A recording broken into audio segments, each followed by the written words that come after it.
오늘 우리에게 주시는 하나님의 말씀은 시편 31편 1절에서 14절까지 말씀입니다.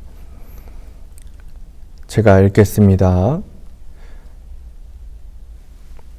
여호와여, 내가 주께 피하오니 나를 영원히 부끄럽게 하지 마시고 주의 공의로 나를 건지소서. 내게 귀를 기울여 속히 건지시고 내게 견고한 바위와 구원하는 산성이 되소서. 주는 나의 반석과 산성이시니 그러므로 주의 이름을 생각하셔서 나를 인도하시고 지도하소서. 그들이 나를 위하여 비밀이 친 그물에서 빼내주소서. 주는 나의 산성이시니이다.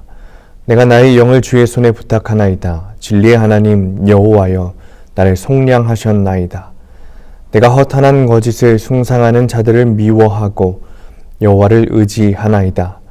내가 주의 인자하심을 기뻐하며 즐거워할 것은 주께서 나의 고난을 보시고 환난 중에 있는 내 영혼을 아셨으며 나를 원수의 수중에 가두지 아니하셨고 내 발을 넓은 곳에 세우셨음이니이다.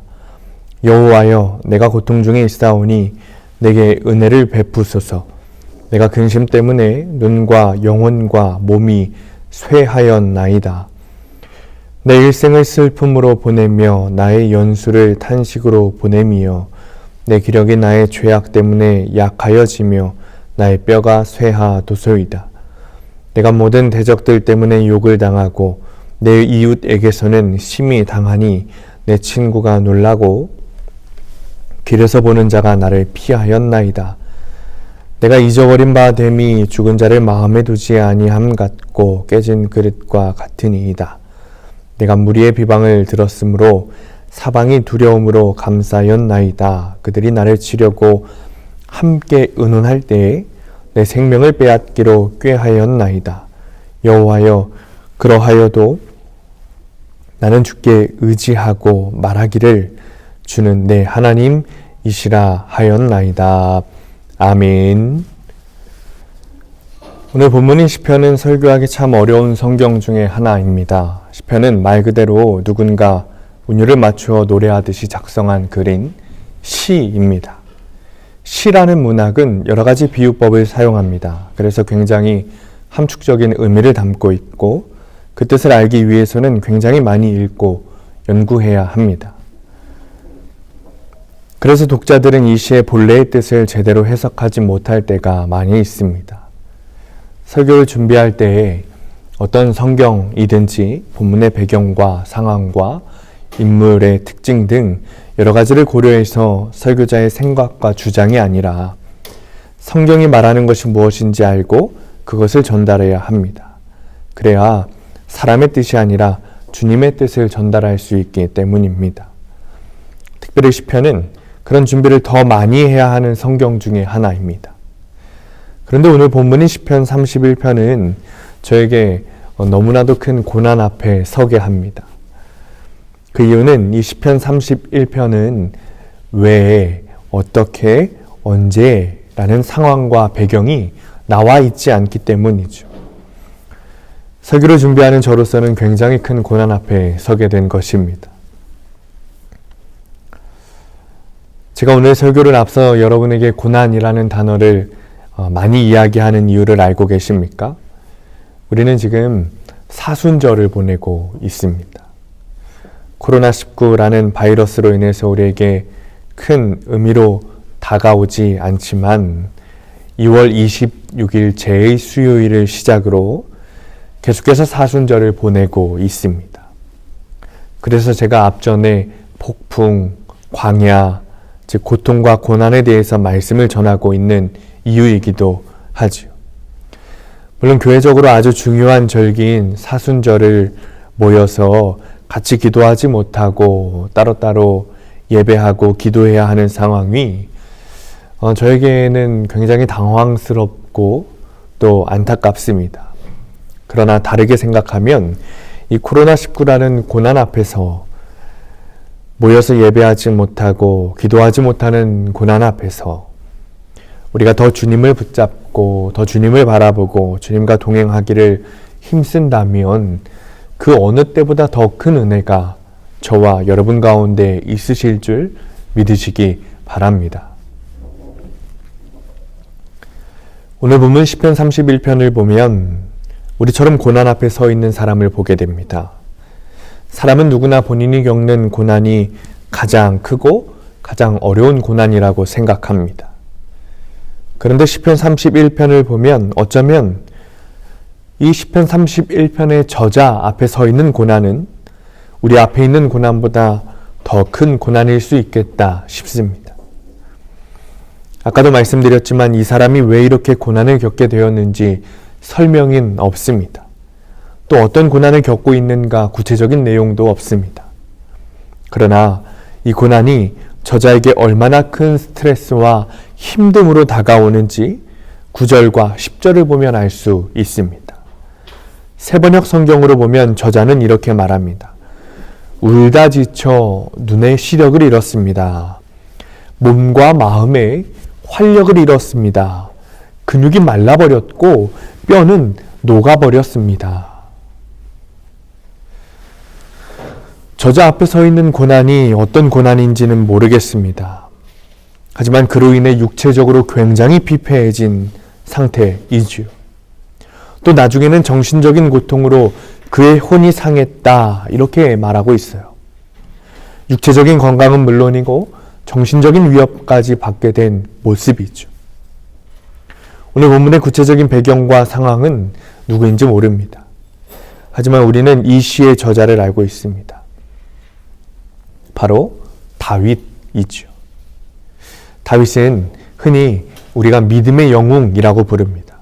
믿음의 영웅이라고 불릴 정도의 성도에게 고난이 닥쳐온 거예요.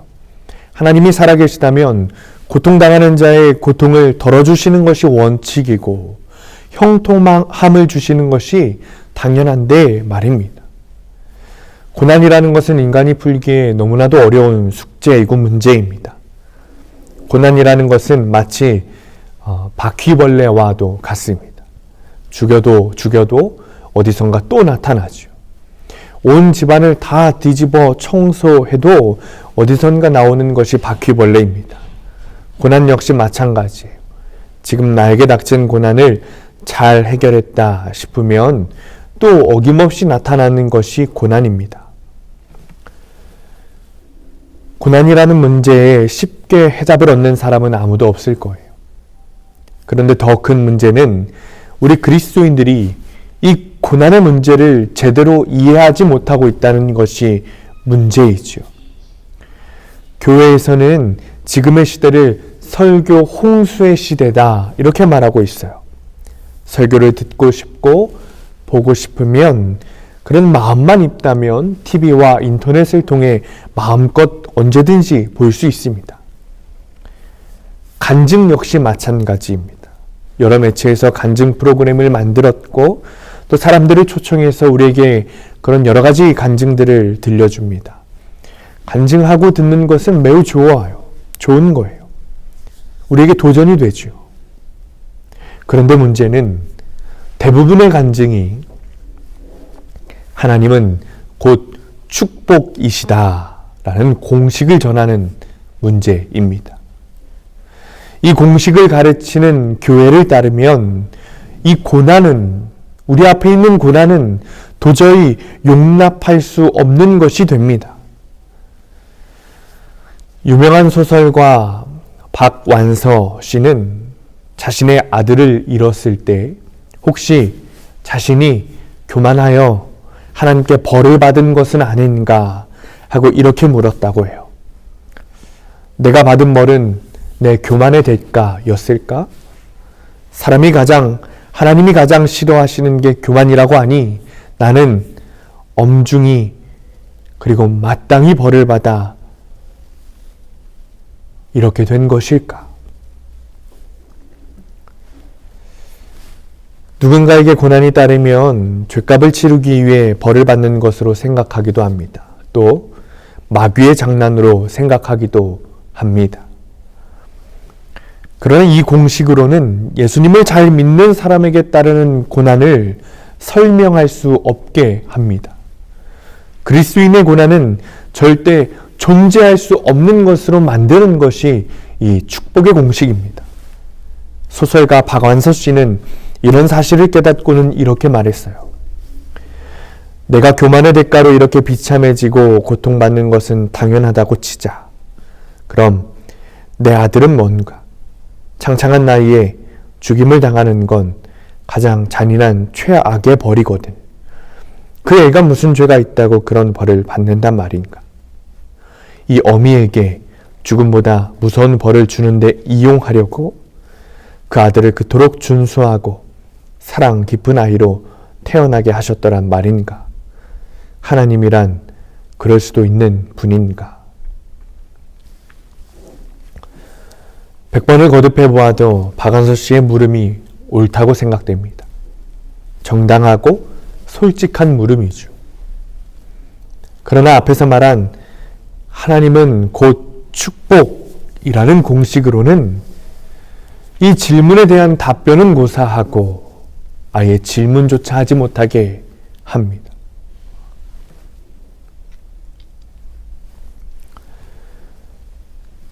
우리가 삶에서 경험하듯이 고난은 우리와 뗄래야 뗄 수 없는 존재이죠. 또 성경을 통해 발견하듯이 그리스도인이 고난 앞에 서게 되는 이유가 죄의 심판이거나 마귀의 장난이라고 단정할 수 없습니다. 오히려 성경이 우리에게 가르쳐 주는 것은 고난의 뜻이 있다는 것입니다. 하나님께서는 고난을 통해 성도들이 무언가 깨닫게 되기를 원하십니다. C.S. 루이스는 고난은 하나님의 확성기이다 이렇게 말했습니다. 고난 가운데 있을 때 주님이 하시는 말씀을 들어야 한다는 거죠. 한생병 치료의 권위자라고 말할 수 있는 폴 브랜드 박사는 미국에서 평생토록 고난당하는 한센병 환자들을 위해 일했습니다. 그가 고난에 대해서 이런 말을 했습니다. 고난을 만드신 하나님께 감사해라. 나는 그가 그보다 더 좋은 일을 하실 수 있다는 것을 믿지 않는다.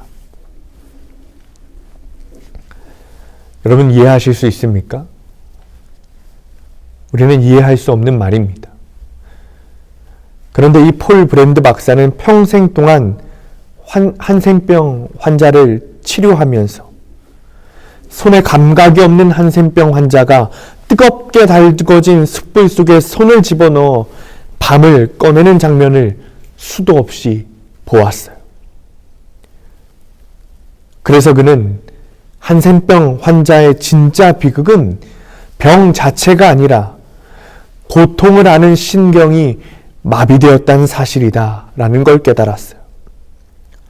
그래서 폴 브랜드 박사는 이렇게 말합니다. 고통을 주신 하나님께 감사해라. 우리의 몸이 조금이라도 아픈 줄 아는 것이 얼마나 감사한가. 위험할 때 피할 수 있는 것이 얼마나 감사한가.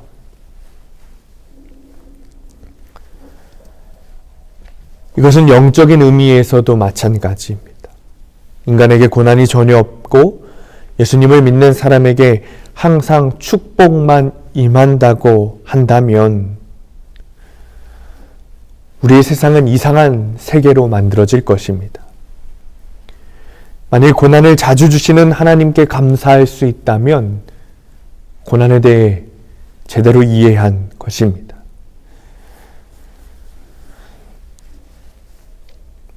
물론 우리에게는 도저히 이해할 수 없는 고난들이 있습니다.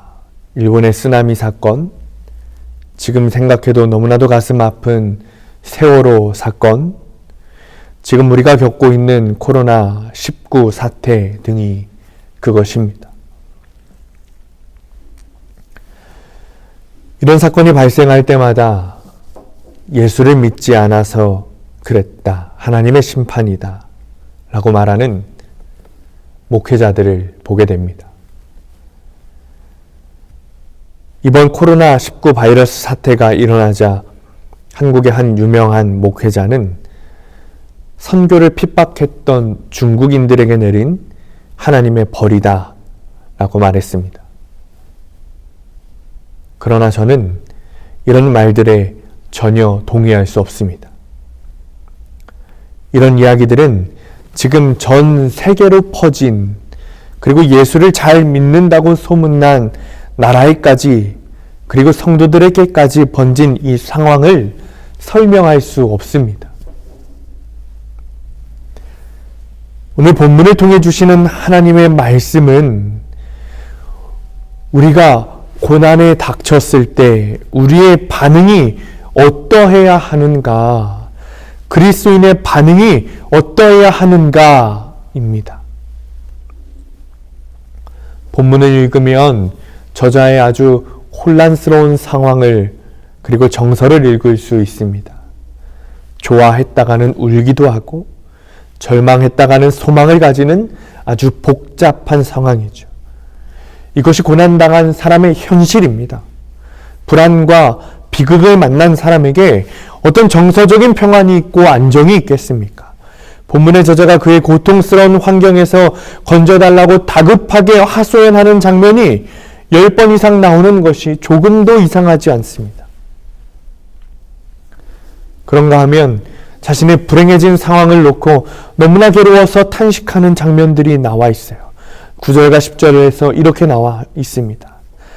눈물로 밤을 새우는 처절한 모습이죠. 자기의 비극을 보고 이것이야말로 눈물로 밤을 새우는 처절한 모습인 거죠. 또 13절을 세 번역 성경으로 읽어보면 사람들이 나를 비난합니다. 사방에서 협박합니다. 나를 대적하려는 사람들이 모여서 내 생명을 빼앗으려고 음모를 꾸밉니다. 라고 말하며 위험 앞에서 느끼는 자신의 무력감을 그대로 나타냅니다. 5절에서는 나의 영을 주의 손에 부탁합니다. 라고 말하면서 먼 훗날 십자가에서 예수님께서 말씀하셨던 것처럼 비장한 최후를 생각하고 있습니다.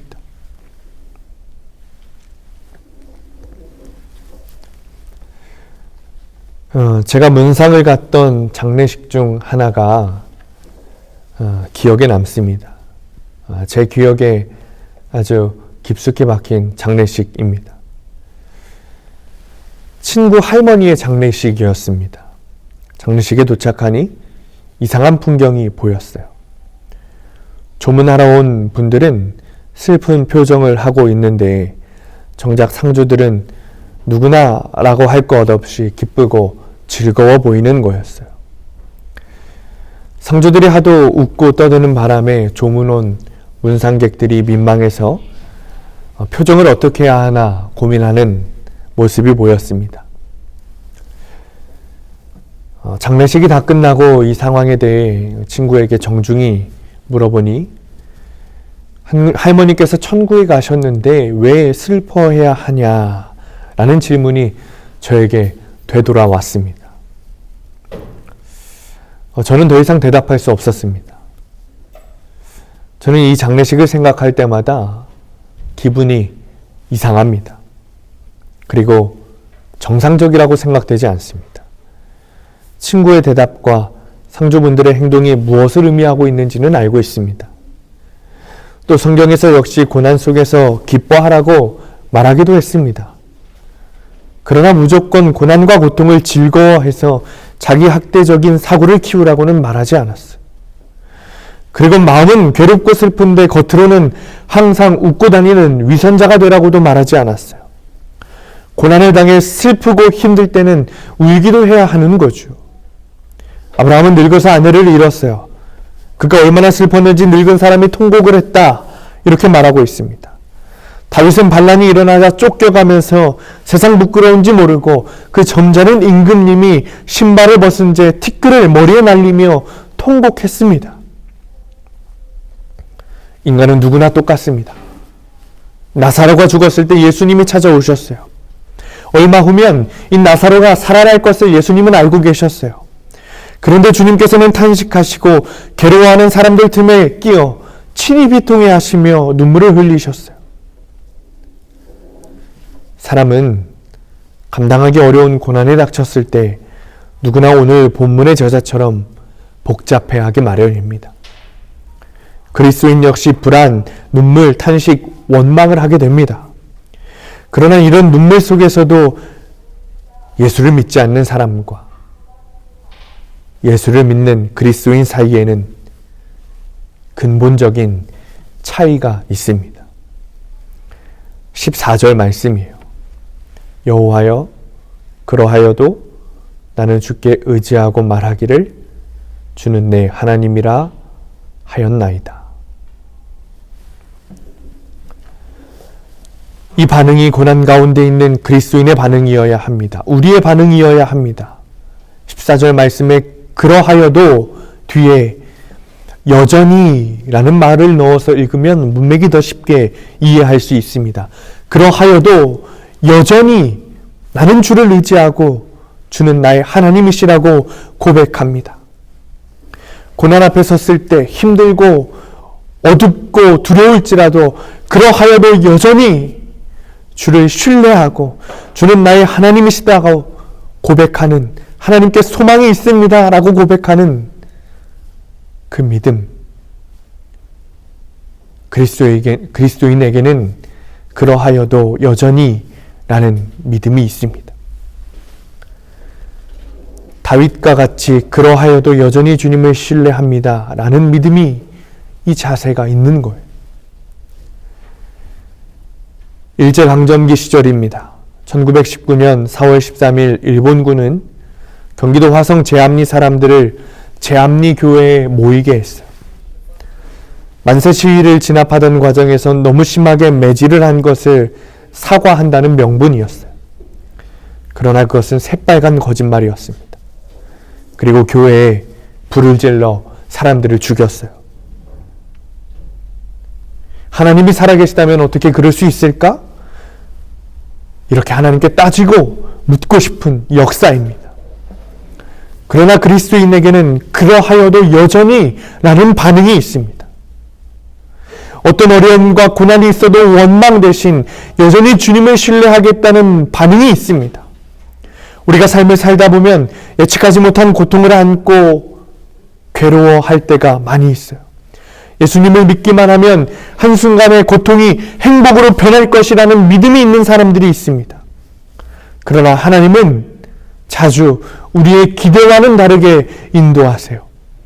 이럴 때 우리는 그러하여도 나는 주께 의지하며 주님은 나의 하나님이십니다 라고 고백할 수 있어야 합니다.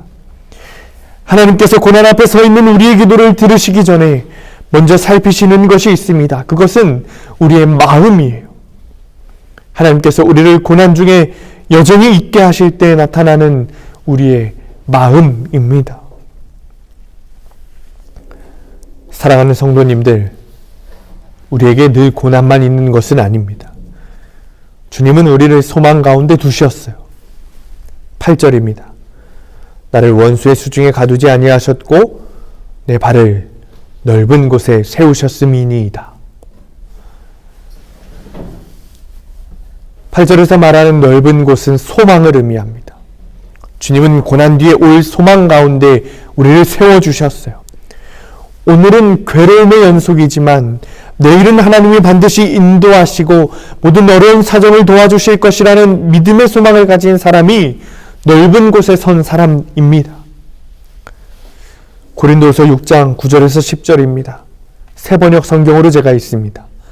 이름 없는 사람 같으나 유명하고 죽는 사람 같으나 보십시오. 살아 있습니다. 징벌을 받는 사람 같으나 죽임을 당하는 데까지는 이르지 않고 근심하는 사람 같으나 항상 기뻐하고 가난한 사람 같으나 많은 사람을 부유하게 하고 아무것도 가지지 않은 사람 같으나 모든 것을 가진 사람입니다. 바울의 고백입니다. 하나님은 자기를 의지하는 자를 고난 속에서 넓은 곳으로 인도하여 세워주시고 눈을 열어주시고 마음을 열어주십니다. 우리는 이 은혜를 확신해야 합니다. 예수님은 우리를 위해 고난당하셨어요. 그리고 죽으셨어요. 그러나 예수님에게는 소망이 있었습니다. 부활의 소망이죠. 부활은 하나님의 계획이셨고 예수님의 사명이었지만 예수님의 소망이기도 했습니다. 친히 죽으시고 부활을 우리에게 보여주셔서 그것을 사람들이 믿으면 예수님과 같이 천국에서 살리라는 주님의 소망이었습니다. 고난주간을 보내며 우리를 위해 고난당하시고 죽으신 예수님을 기억하는 성도님들에게도 마찬가지예요. 우리는 이 세상 마지막 순간까지 고난을 100% 면제받은 삶을 살 수 없습니다. 누구나 고난을 각오하고 살아야 됩니다. 그러나 그 고난 가운데 여전히 주님을 신뢰하고 주님이 나의 하나님이심을 고백하시기 바랍니다. 그리고 그것이 여러분의 소망이 되시기를 바랍니다.